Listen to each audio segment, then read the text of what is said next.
بسم الله الرحمن الرحيم. إن الحمد لله نستعينه ونستهديه ونعوذ بالله من شرور أنفسنا ومن سيئات أعمالنا. من يهده الله فلا مضل له ومن يضلل فلن تجد له وليا مرشدا. ربنا من علينا مرة تانية بإننا نتجمع على طاعته. النهاردة هتكلم عن معنى لو وصل لقلبك استعد لخير كبير وتغيير حقيقي، وهو اختبار عملي ليك. هل فعلا قلبك اتشرب بلبيك اللهم لبيك؟ يعني انت فعلا بتقولها وفاهم معناها، ولا احنا بنقولها كأن لانهم قالوا لنا قولوها؟ هل فعلا انت عبد الله ولا لسه عبد هواك؟ وحاجة كمان، تخيل ان انت بسبب ده مش هترجع من الحج بجائزة انك بس مغفور ليك. تخيل ان انت ترجع محبوب عند ربنا، مذكور في السماء. تخيل تتفتح لك الابواب، ربنا يجعل لك من كل ضيق مخرج، وفي كل حيرة نور، وفي كل خطوة بركة. وده مش وعد مني، تعالى معايا كده وانت هتعرف ان ده وعد الله لو انت عملت اللي احنا هنتكلم عليه النهاردة. بص، احنا كل يوم الناس بتتكلم قد ايه هي متخوفة من الاختلاط والمعاشرة في العمرة هناك. مين هيبقوا اصحاب الأوضة معايا، الناس اللي دايما في شكاوي كتير، والشكاوي دي مبنية على معتقد لو احنا غيرناه انت هتبص للحتة دي من ناحية تانية خالص. الحج ليس بخلوة. يعني ايه؟ يعني ده في احتكاك مع كل اصناف الناس، من كل فج عميق. وهنا الشيطان زي ما اتفقنا، الشيطان مش داخل، مش هيسيبك، وبيدخل هنا مدخل يا جماعة رهيب. هيدخل لك، هو عارف ان هناك مش هيخليك تبطل صلاة ولا قراءة قرآن، هو عارف ان انت هتروح للطاعة، فيدخل للناس طيبة اللي جاية محضرة لنفسها جدول من حتة ترتيب الأولويات ده، من حتة أنا هخليك في حاجتين حلوين ومهمين هناك، وهخليك أنت تروح للي ثوابها مش أكتر من التانية. يعني لو التانية فيها رضا ربنا، لا، أنا هخليك تعمل الحاجة اللي هي إيه، على الأقل أبقى منحت عنك خير جامد. في إيه بقى؟ إن إحنا هناك بنبص لخدمة الناس وتحملهم على إنها حاجة زيادة، يعني حاجة هعملها بالعافية. حتى هتلاقي ناس كتير مثلا تشتكي. يعني أنا هقولك شكاوى بسيطة. مثلا واحدة بتقول إن كان معايا مثلا ست كبيرة، وكانت الست دي مش بتعرف تروح الحرم لوحدها، فكنت بستناها، خطوتها بسيطة، فيبدأ الشيطان جواك، أنا كنت زماني رحت، كنت زماني قعدت، كنت زماني صليت، هي معطلاني. يعني أنا ما بتكلمش على إن حد عمل معاك معصية، بس حد لجأ لك. لسه قارية بوست الواحدة بتقول إنها زعلانة قوي، إنها كانت رايحة وقلبها تعبان. يعني هي رايحة العمرة مخصوص علشان قلبها، ومامتها معاها، بس مامتها ست كبيرة فما بتنزلش كل الصلوات، فهي مضطرة تقعد في الفندق. فقد ايه هي زهقانه وزعلانه. شوف لعب معاك في الاولويات ازاي، وهي متخيله ان قلبها والفرج كله هيجي لها لو هي نزلت وصلت. وانا مقدره طبعا احساس هي جايه عشان تصلي وكم الثواب في الصلاه، بس هل انت متخيله ان القعده مع والدتك في الاوضه هي مش مع هوى نفسك؟ احنا هوى نفسنا هنستمتع قوي لو نزلنا صلينا وصلينا عدد ركعات وهوى. وبص بقى، وان طاعة ربنا ان انت تطيع مامتك، ان انت تخدمها، ان انت تخليكي تحت رجلي، بس ده مش مديني نفس المتعة اللي كنت لو انا تحت. صح بقى؟ ما هو لبيك اللهم لبيك. وانت ما تعرفيش على فكرة ان ممكن ربنا يشرح قلبك في وجودك في الأوضة. ده اللي هنقوله النهاردة، بس نكمل مع بعض كده بالراحة حتة حتة. في قصص كتيرة قوي يا جماعة تخليك تقول هم جايين لحاجة معينة، وأنا معرفتش أعملها بسبب حاجة معينة تانية، فأنا بدأت أسأل وأزعل وأحس كمان بخنقة. ففي قصة هحكيها لك، القصة دي هتعرفك قد إيه الشيطان لاعب لعبته هنا. الرسول عن أبي هريرة رضي الله عنه قال إن جاء رجل إلى رسول الله قال إني مجهود، يعني تعبان، وعاوز الرسول عليه الصلاة والسلام يضيفه.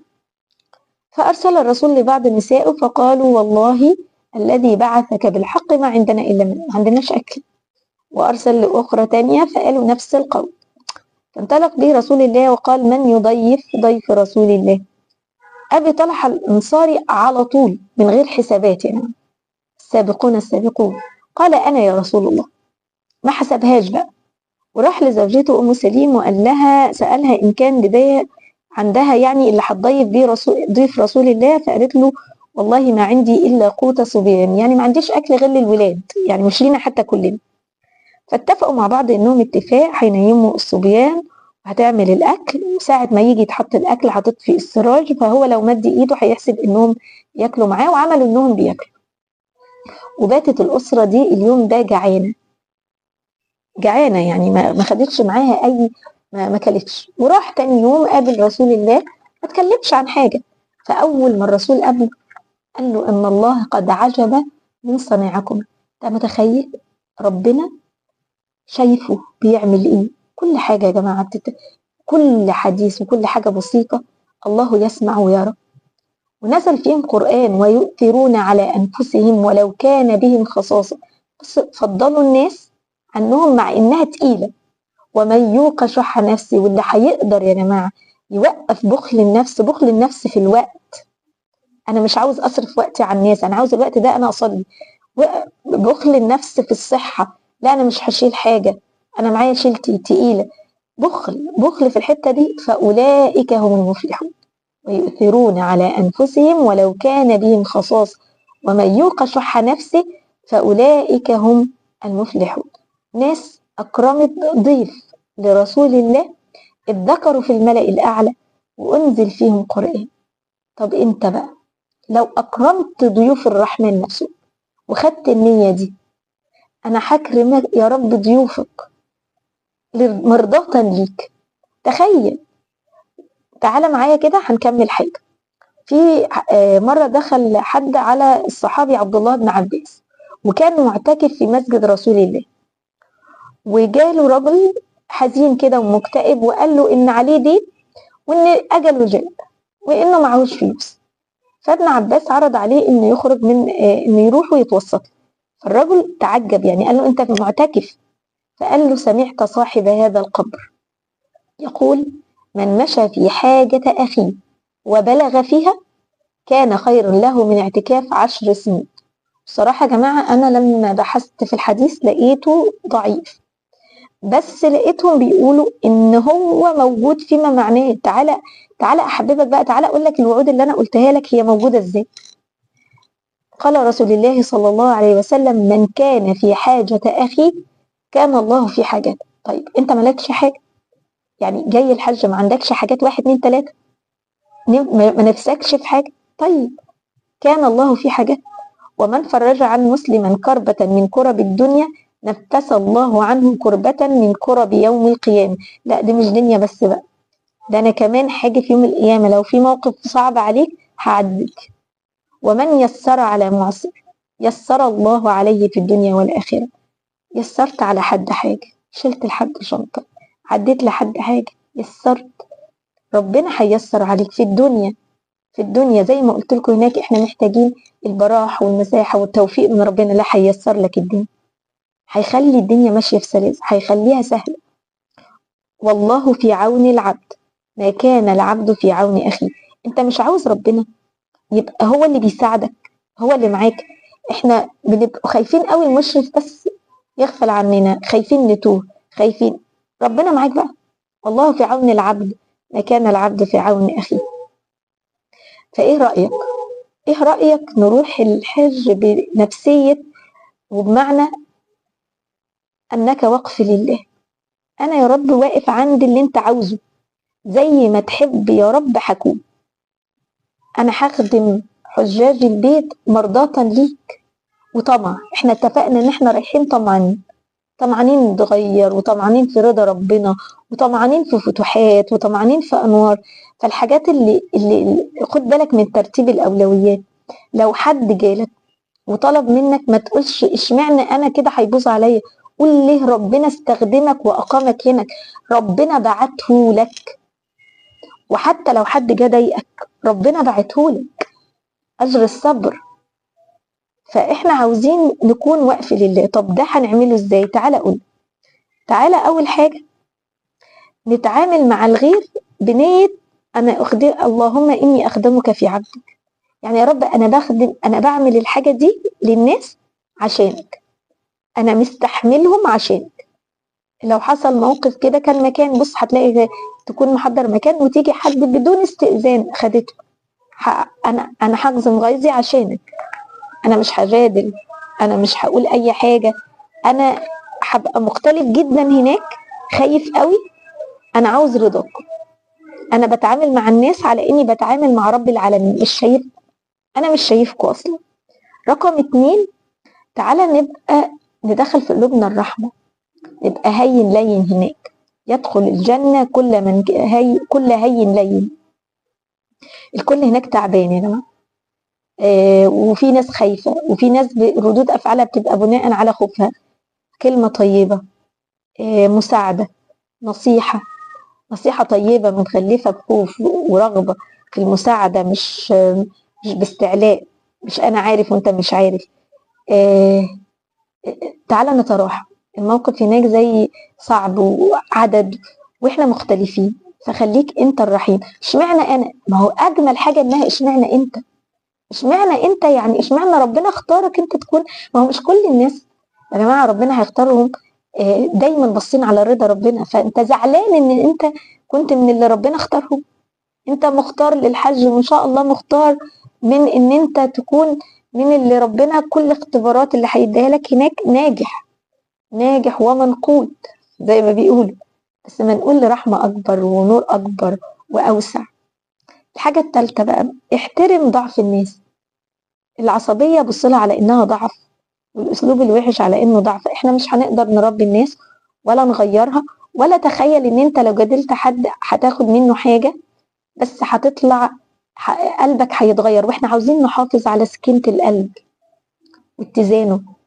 الرسول عليه الصلاة والسلام كان بيقول لناس من مختلف حاجات، كانوا بيقولوا كلام ممكن لا يصح مع رسول الله. كان رسول الله بيحترم الأماكن اللي جت منهم، بيحترم ضعفهم. ما تيجي نمشي على خطى الحبيب. تعالى نحترم الناس دي ونتجاوز ونتغافل. خليها نقول نتجاوز، لعل الله يتجاوز عني. فخلي رحلتك في الحج بعنوان أنا وقف لله. نرجع تاني لرحلتنا. احنا وصلنا لحد يوم ايه؟ احنا دلوقتي 8 ذو الحجة اللي هو يوم التروية. ايه اللي بيحصل في يوم 8 ذو الحجة؟ هتبدأ بالنسبة لحج التمتع، لانهم فكوا احرام، هيبدأوا يغتسلوا بس من فندقهم، مش هيروحوا مكان معين، هيحرموا من الفندق ويبدأوا نركب مع بعض ونروح فين؟ نروح من اليوم دوت اتسمى يوم التروية، لأن العرب كانوا بيملوا فيه القرب بتاعتهم استعدادا لليوم ده. فإحنا كأن اليوم ده برضو هنملأ قلوبنا بمشاعر استعدادا لتاني يوم، اليوم اللي جاي يوم عرفة. طيب إحنا رايحين فين؟ رايحين منى. الصلاة فيها هتبقى صلاة قصر مش جمع، يعني احنا هنصلي هناك الظهر ركعتين والعصر ركعتين والعشاء كمان، ما عدا الفجر والمغرب. طيب، وبتتصلى قصر لانك انت بقى قاعد بتعمل ايه يا جماعه؟ بتملى نفسك، بتملى قلبك بمشاعر بكره يا جماعه، بكره. طيب، عاوزه اقول لكم حاجه عن منى عرفتها من الشيخ محمد خير. منى سبقك ليك فيها هناك 70 نبي. انت متخيل ان المكان ده مر عليه 70 نبي؟ والمكان دوت هو كمان اللي سيدنا ابراهيم رأى رؤيا الذبح فيه. فانت المكان ده مكان عظيم، مكان مفروض كل ذرة فيك بتستحضر الشكر انه جابك للمكان ده. وبتبدأ يا جماعة عاوزاك الفترة ده اليوم ده تملى قلبك بمشاعر تخليك تعينك على تاني يوم اللي هو أهم يوم، الحج عرفة. خد بالك كمان حاجة عاوزة أنبهك ليه، مش كل الشركات بتمشي على نفس المسار. فأنت لو كنت قريت على يوم منى وكده وجات الشركة بتاعتك مغيرة، يعني ما فيش بيات في منى، هنعدي عليها. بس يا ريت برضو احنا قلنا اهم حاجة ان احنا نحافظ على قلوبنا، ما تحاولش تجادل وتبقى عاوز تغير النظام، لان المشرفين دول جايين عشان راحتك. الاركان الاساسية عمرهم ما هيغيروها، بيبقى في تخوفات فهم بيعملوا الامان ليك، فما تسئش الظن بحد وما تحاولش تبعد عن الصحبة بتاعتك، لانك احنا مش عاوزين نتبهدل، وفي نفس الوقت عاوزين هم هيخدموك، يعني هم عليهم الإدارة وانت هناك عشان تستحضر قلبك، فخليك ماشي معاهم. يعني هم اكيد يهمهم ان انت ترجع عامل الحج بأركانه كاملة وصحيحة. فانا بقول الحتة دي بس لاني شفت ناس بتبقى زعلانة من المشرفين انها ما عملتش كذا او سمعت ان في كذا، فتبدأ بقى بص الشيطان برضه هيدخل ايه، يلا نتعارك، يلا نزعل، يلا نجادل، يلا نقول لا ما كانش المفروض ده، وقلبك يجي مختفي. وهو الشيطان عاوز كده. احنا هنستحضر قلوبنا. عاوزاك تقول التلبية بإحساس تاني خالص، عاوزاك تقول لبيك اللهم لبيك، لبيك لا شريك لك لبيك، مرة بمنتهى بقلبك مليان شكر ان انت في الموقف ده، ان انت وصلت منه، ان انت خلاص خطوات وتكون في عرفة. ومرة تقولها بشوق، يعني مشتاق قوي لليوم بتاع بكرة، ومرة تقولها بوجل خوف. يعني اجمع قلبك وابعد عن اي مشتتات. الشيخ محمد خيري قال حاجه حلوه قوي هنا، قال ان منى دي زي الرحم. انا عجبني قوي التشبيه.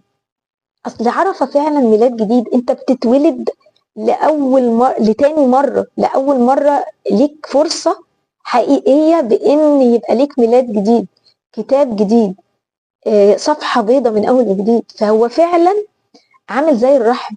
فانت في موقف يخليك تبعد عن الدنيا، مشتتات الدنيا دي. ما خلاص انت طمنتهم بالتليفون ان انت وصلت كذا، بعد كده اقعد بقى اجمع قلبك، حس بالاحساس بالمكان اللي انت فيه، بالامتنان على القعده اللي انت قاعدها. اتاكد ان انت محضر دعواتك لبكره صح، محضر هتعمل ايه في اليوم، كل حاجه تكون محضره. مع بدايه صلاه الفجر هيبدأ يوم جديد، يوم عرفة، الحج عرفة. هنبدأ تختلط التلبية مع التكبير. هو يوم عرفة بيبدأ امتى؟ يوم عرفة بيبدأ من الظهر مش من الفجر. طب من الفجر للظهر انا مفروض اعمل ايه؟ مفروض ترتاح. في ناس يا جماعة بتبدأ تتصور وعاوزة تروح، حاسب ان انت تهلك نفسك في الفترة دي، فما تعرفش تذكر ربنا او تعمل الجدول اللي انت كنت ناويه لحج عرفة. انا عاوزه اقول لك الحج عرفه، وهقول لك احاديث دلوقتي تخليك انت اليوم ده مركز قوي، مركز. وعاوزاك تتعامل مع اليوم، يعني ربنا يكتبها لك كتير، بس انا عاوزاك تتعامل ان دي المره الاولى والاخيره.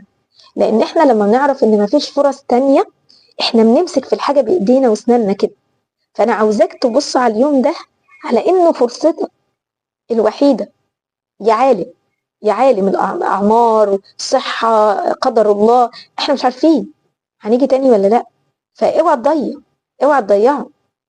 فمن الفجر للظهر عاوز تتصور. في حاجه كمان، في ناس بتحب تروح لان التلفزيون بيطلع ان الحجاج على جبل الرحمه. لا، انت مش لازم تروح لحد جبل الرحمه. الرسول عليه الصلاه والسلام وقف هناك، وقفت ها هنا وعرف كلها موت. فمش لازم تروح. بس انا عاوزه اروح خلاص، عاوز تروح روح، بس خد بالك ان انا مش عاوزه طول الوقت تاخد المشي وعبال ما ترجع تاني المخيم بتاعك تقول ده انا تعبت وراح مني الوقت، راح مني الوقت. تاني اليوم ده الحج عرفة، هقولها تاني، هو ده اليوم، هو ده اللي احنا عاوزين نمسك فيه. طيب انا ارتحت وصحيت على صلاة الظهر، في خطبة يوم عرفة وصلاة. هنا الصلاة جمع وقصر بقى، هنصلي الظهر والعصر وهتقعد، تنشغلش بأكل كتير، ماشي هتتزود على اليوم بس ما تخليش اليوم كأنه اوبن بوفيه. خاصة في ماشي الأماكن اللي الشركات بتخليها مريحة جدا وحاجة حلوة، بس ركز في الأهم دلوقتي. الساعات دي ساعات ميلادك. انت عارف لما ربنا يكتب لك ان حد بيتولد حد وبتبقى مستنيه، شايف الوقفه اللي انتوا بتبقوا واقفينها؟ انت بتشهد ميلادك، انت بتشهد ميلادك. طيب فبتحضر حاجات كتيره قوي لازم تعملها من دلوقتي عشان لما تروح. يعني مثلا تعرف ايه احب حاجه بتتقال في اليوم ده. الرسول عليه الصلاه والسلام قال ايه؟ خير ما قلت انا والنبيين من قبلي لا اله الا الله وحده لا شريك له، له الملك وله الحمد وهو على كل شيء قدير. طيب يبقى انا ايه؟ هكتر منها، مش خير ما قلت، هقولها. ما هو لبيك اللهم لبيك، انا جاي اعمل يا رب اللي انت عاوزه. مش هقعد بقى ماسكه التليفون. طب انا عاوزه افرج الناس، انا قلبي من كتر ما انا فرحان عاوز اعمل بث مباشر لاهلي. يا جماعه الخير، اليوم يوم ميلادك، ما تنشغلش بحد غير نفسك دلوقتي. انت عاوزهم معاك، خدهم في دعواتك، خدهم في دعواتك. احنا لو جايين نضيف وقعدنا نعمل له اكل وعملنا له كل حاجه وفجاه لقينا الضيف داخل مع حد، احنا البني ادم البسيط هتلاقيه بسرعه يعمل حسابه ويضيفه. فانت خدهم معاك، الناس اللي ما عرفتش تروح عرفه وانت رحت ووصوك بدعوات، ادعي لهم. ربنا كريم، اغنى منك واكرم منك، فهيديهم ويديك، وانت كده كده كسبان. لان ايه؟ كل دعوه هتدعيها لحد ولك مثله، ليك زيها بالظبط ان شاء الله. فدي الحاجات اللي انا لازم تاخد بالك منها. احاديث يوم عرفه تخليك، انا ساعات اقول حاسه يعني احنا مطمنين والحمد لله قلبنا، بس خليك واقف على رجليك كده. يعني ايه واقف على مشط رجليك؟ تخليك تحس قد ايه كل ساعه بتعدي فيها. لا، ساعه ما ينفعش تعدي غير في طاعه. قال رسول الله صلى الله عليه وسلم خير يوم طلعت فيه الشمس يوم عرفه. خير يوم طلعت فيه الشمس يوم عرفه، ربنا احياك ووداك هناك وخلاك تكون واقف هناك. والرسول عليه الصلاه والسلام قال خير الدعاء دعاء يوم عرفه. خير يعني ان شاء الله مستجاب يا جماعه. وهنا بقى ما تقفش يا ريتني المفروض ادعي بايه؟ اللي ربنا هيوفقك ليه هو اكتر دعاء خير ليك. فانت ما يعني ايه اللي انت هتكتبه؟ هو ده اكيد اللي ربنا وفقك ليه، هو اكتر حاجه ليك فيه. وادعي بالمستحيل بقى، ما تدعيش على القد. انت بتدعي غني، خزاينه كبيره مليانه، ولا كلنا كده لو جاب طلباتنا ولا حاجه. فادعي بالمستحيل، باللي انت حاسس انه ما ينفع. ما تدعيش وانت من جواك هو ده ممكن يحصل. يحصل. احسن الظن، انا عند ظن عبدي بي فليظن عبدي بي ما شاء. شوف سابها ايه؟ سابها لي ما شاء. واعبد ربنا كانك يوميها، ادعيه كانك شايفه ان تعبد الله هنا كانك تراه، كانك تراه. هقول لك حاجه تخليك تتخيل ده. الرسول عليه الصلاة والسلام قال إذا كان يوم عرفة فإن الله يباهي بعباده الملائكة. بيباهي ربنا بيكي وانتي قاعدة كده في المخيم بتاعك وقاعدة تعملي على قد ما تقدري. بيباهي بيكي الملائكة انظروا يا ملائكتي. صدق انت هيتشاور عليك اليوم ده، هيتشاور عليك من رب العالمين. احنا عملنا ايه عشان نستاهل الفضل ده غير انه ذلك فضل الله؟ هيقول انظروا يا ملائكتي الى عبادي تركوا الدنيا من اجلي. فحط الحته دي في قلبك. تركوا الدنيا، اترك الدنيا، ما تمسكش موبايلك، ما تصورش، ما تعملش. تركوا الدنيا من اجلي. اشهدكم يا ملائكتي اني قد غفرت لهم. يا رب اللهم اكتبها لنا جميعا يا رب، يا رب. الرسول عليه الصلاه والسلام قال اذا كان يوم عرفه فلا يرى الشيطان اصغر ولا اخذ ولا احقر منه في يوم عرفه. يا نهار ابيض، ليه؟ قال افسدتهم سنين فيغفر لهم في يوم. يقول لك ده انا عملت معاهم مشاريع عشان يبقوا اوحش، نسخه واحده، وانت كده ربنا غفرت لهم في يوم. سبحان الله. مش قلت لك يوم الصلح مع الله، مع نفسك كمان. والله انت بتتصالح مع نفسك الجديد، نفس اللي انت مشتاق له، البني ادم المنور اللي انت نفسك فيه. فخد بالك، وخد بالك كمان هتلاقي نفسك ساعات انت متخيل ان انت هتعمل حاجات كتيره قوي وما انتش قادر.